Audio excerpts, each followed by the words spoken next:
Բարև ձեզ, մեկ է իշխանությունը շարունակել է բռնությունները, բայց դա չի նշանակում, որ ամեն անգամ պապը փլավ կուտի։ Գոնե մենք պետք է կազմակերպենք մի պետիցիայով պարտավորություններ ստանձնենք որպես քաղաքական ուժեր, մարդ տրամադրելու, հավաքներ կազմակերպելու այդ դատերի ժամանակ, անարդար դատերի ժամանակ եւ վերջապես որոշակի ֆոնդ ստեղծելու փաստաբանական ծառայությունների համար։ Փորձը նաև ցույց է տալիս, որ այնտեղ որտեղ կան որակյալ փաստաբանական միջամտություն, որոշակի հաջողություններ են հասնում, այլապես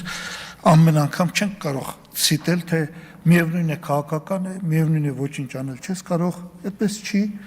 շատ հաճախ նույնիսկ իրավապահ ոլորտում մարդիկ կան, որոնք ստիպված են հաշվի նստել ակնառու փաստերի հետ։ Ես գտնում եմ, որ մենք պարտական ենք քաղբանտարկելներին այն առումով, որ այսօր իշխանությունը դրանով զբաղված է եւ մի քիչ ժամանակ ունի հերթական դավաճանական քայլեր անելու, կապիտոլյան տանկան բաները դրսևորելու, օրինակ վերջերս ես հետևում եմ ազգային ժողովի, ասենք 3 երիտասարդներ Ռուբեն Ռուբինյան, Սարգիս Խանդայան, Արման Եղոյան խոսում են այն մասին, որ անկլավներ կան, որ պիտի վերադարձնենք։ Մարդն ասում է, անկլավ կա, սա պիտի վերադարձնենք։ Հետո ասում է, սահմանազատում անելու սա կորոշենք։ Հələ որ դուք պիտի սահմանազատում անեք, դուք ինչ գիտեք անկլավ կա։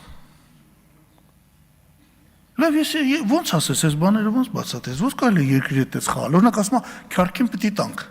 սահմանազատում չարած։ Ասում ես 88 թվի հունվարի 12-ի ստորագրած թուղթ կա, որ քյարքի անկլավ գոյություն չունի։ Չի եղել թուղթ, որով Հայաստանի Հանրապետությունը այդ 14 քառակուսի կիլոմետրը տվել է Ադրբեջանին։ Եկել են թուրքերը այդտեղ ապրելուց են եղել, ընդամենը դա։ Նույնը Սոֆլուն եւ Բախրուդարլին։ Սրանք պետք է հակահարված տալ, սրանք արդեն պատրաստվում են դրանք տալ։ Եվ արդեն մտածում են, ասում են միգուցե Արցվաշենն էլ ստանանք։ Նույն 88 թվի թղթով Արցվաշենը իրոք մերն է։ Բայց Սոֆլու, Բախրուդարլու քյարքի իբրև ադրբեջանական բնակավայրեր գոյություն չունեն։ Բայց որ գնում է սահմանազատում ես անում, ինչ գիտես այդ անկլավը կա թե չէ։ Սա պետք է կասեցվի։ Այսինքն արդեն մենք այնպես տեղերում ենք հատվածներ ենք տալիս նույն քյարքի հատվածում, հանրապետությունը կտրվում է հարավից։ Բսկտում են հանրապետությունը օրեցօր։ Ավելի ծանր բաներ կան, որ անում են։ Հաստատվել է բյուջեն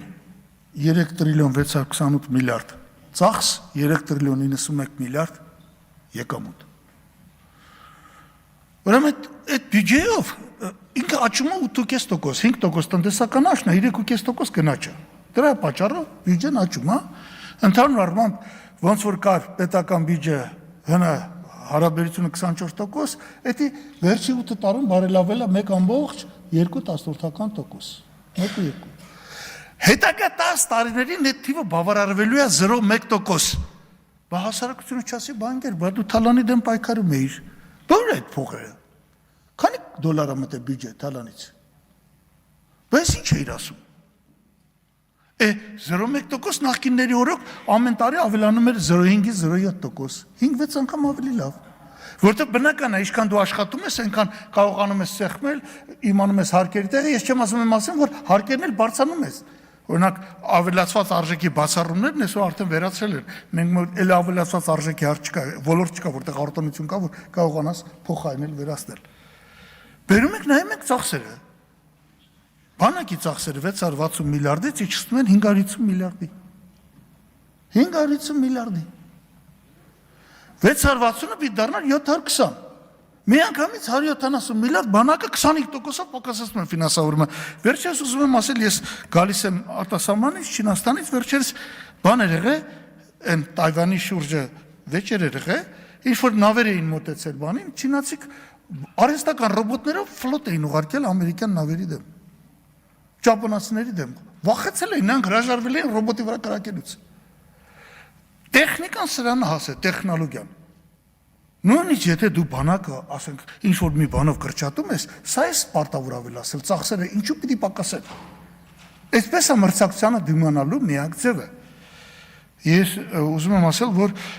նաև ավելի վատ բաներ եմ տեսնում, Ամեն անգամ Ադրբեջանը ասում է լավ խաղաղության պայմանագիր կլինի 16 կետա 17, լավ ի՞նչ է տալի 17 կետը, եթե երաշխավոր չկա, եթե մեջը չկա, որ այդ խաղաղության պայմանագրով նրանք մեր սահմանները ճանաչում են։ Ինչ է կառուցում այսքան Երևանը։ Մեր այդ ինչ քառակուսիներ որ կառուցում, մի հատ ճանապարհ կառուցեք, մի հատ կամուրջ կառուցեք, մի հատ ռազմավարական կառուցեք, որ այս տրանսպորտային այս բաները վերանան, այս ինչեր է կանում։ Կառուցում եք քաղաքներ եւ ես նայում եմ ամեն տարի 80-ից 110,000 մարդ գյուղերից գալիս է քաղաք։ Հələ թողենք արտաքին միգրացիան, բա ներքին է։ Եվ այս շենքերը կառուցում են, մարդուն գյուղից բերում են, ասում են արի ստեղ քաղաքում աշխատանք կտանք, այդ աշխատավարձի եկամտահարկով էլ կծախսես, փագից ծախսը մենք էլ փոք աշխատենք, որովհետև տուն կառուցելը լավ է, կարելի է վաճառել։ Ճանապարհ կառուցելը, փողոց կառուցելը, կամուրջ կառուցելը չես կարող վաճառել։ Սա բացահայտ թալան է, բացահայտ։ Մեզ պետք չեն այդ տները։ Մենք 100 միլիոն քառակուսի մետր բան ունենք, բնակ տարածք ունենք, երբ որ ունենք 3 միլիոն բնակչություն։ Համարյա թե 35 քառակուսի մետր։ Ամբողջ այս բյուջեն դրած վարի են տալիս։ Մենք անպայման պիտի կարողանանք ընդդիմադիր ուժերով միավորվել եւ ես կարծում եմ, որ մենք մի կերպ ցկենք, ես հույս ունեմ մինչև հունիսի ընտրությունները պետությունը այնուամենայնիվ կմնա, այս տները չեն կառուցի նրա համար, որ գյուղերից մերոնց բերեն քաղաք, իսկ գյուղերը տան ադրբեջանցիներին, որոնք պիտի գան այդտեղ ապրեն, այս միտումները ես տեսնում եմ, դժբախտաբար շատ հաճախ այս բայղոշություն են անվանում այս կանխատեսումները, բայց մեծ մասամբ 90%-ով տեղ են ունենում։ Եվ եթե մենք չհասնենք կարդինալ փոփոխության հունիս ամսին, դրանք կլինեն Հայաստանի Հանրապետության պատմության մեջ վերջին ընտրությունները, եթե գործող իշխանությունը կարողանա հաղթանակ տանել։ Պիտի խնդրեի, որ բոլոր ընդդիմադիր ուժերը միանան, ցանկացած պայմանով մենք համաձայն ենք միանալու համար,